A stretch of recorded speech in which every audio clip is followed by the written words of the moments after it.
Howdy! As much fun as I find in creating characters, I find it more difficult to choose which ones to play. Luckily, the internet exists and I can get some assistance with that. So, here are 16 characters I made in Final Fantasy XIV. Let me know which one seems most interesting to you. Quintius.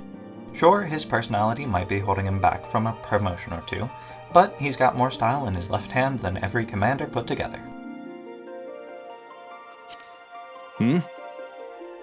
Wen-Chi. She has chosen to follow in the footsteps of her great-aunt, despite her family wishing her brother to take up the sword, and her to become a banker under her father's tutelage. Vladris. This Seeker of the Sun was challenged by a clan drunk to punch a behemoth and live to tell the tale. He's not sure if the first one really counts, so he's out to find a second. Maybe even a third.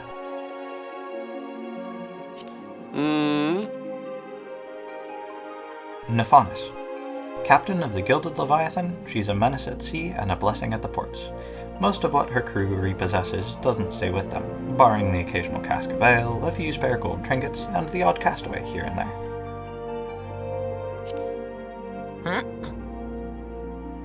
Keenan. He once lost faith in Limlane, but that was many, many years ago. He's since found that peace can be achieved above the waves. Phila. She definitely fell out of a few too many trees as a child, and now believes her mother's bedtime stories about a giant grasshopper coming to eat the forest on Vilbrand. It'll have to get through her first.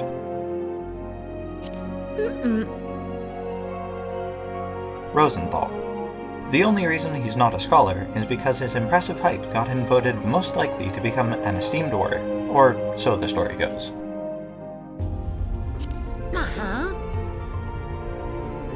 Murren. Her scouting party found a Rain dying at the edge of a forest, and while the others wanted to give a simple burial and move on, something compelled her to pick up the deceased's quest. Plygorth. The birth of his grandson urged him to travel the world to see if he could find what had been lost to him all those years ago.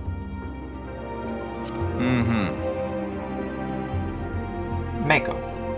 As grateful as she is to have grown up in Gridania, she doubts her stepfather is the parent she's not blood related to. Hopefully the answer lies outside the city, if it even needs to be found. Ambrosius. The one thing he wishes he couldn't conjure is the memory of the house fire that left him with less than nothing. He's determined to make sure the same fate doesn't fall on anyone else. Romuli. While she claims to be looking for work, most assume she's just looking for a way to complete her current contract. Who that contract is with is less certain.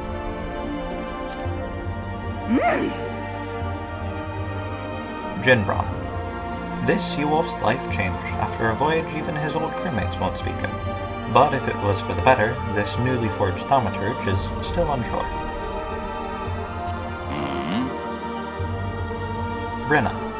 It's not her fault she won that practice tournament so decisively, but it has made choosing what to do for the past few years much easier. Abshai, though. An unexpected explosion knocked him unconscious one rainy day.